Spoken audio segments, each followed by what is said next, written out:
Njugu, Jeff Njugu. Sijui kama iko hapa.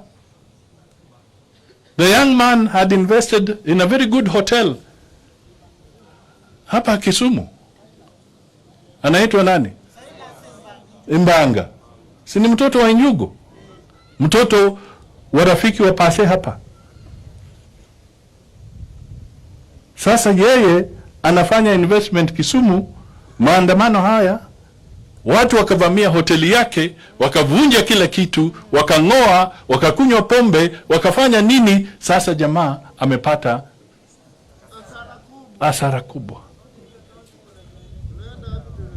Sasa unafikiri insurance italipa hiyo? Insurance will not pay. Lakini yule mwenye kusukuma watu kwa maandamano anasema all those who destroyed the property, all those who did damage, before we talk, waachiliwe for free, waende nyumbani, no charges should be brought against them. But who compensates Njugu? So you want those goons to be freed.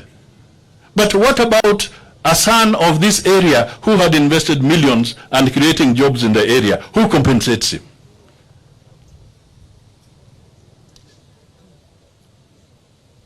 Mwana Wenura, how? Yule Msomali, the Kenyan Somali who was doing business in Kisumu, fine. They have destroyed his supermarket. Wameenda. Who compensates him? So when you keep on telling people that you can do what you want, people with impunity destroy other people's property, then you yourself say, release those who destroyed the property, and you have not provided a single cent to compensate those who have been injured by the acts of the ones you are moving with, then how fair are you to this country?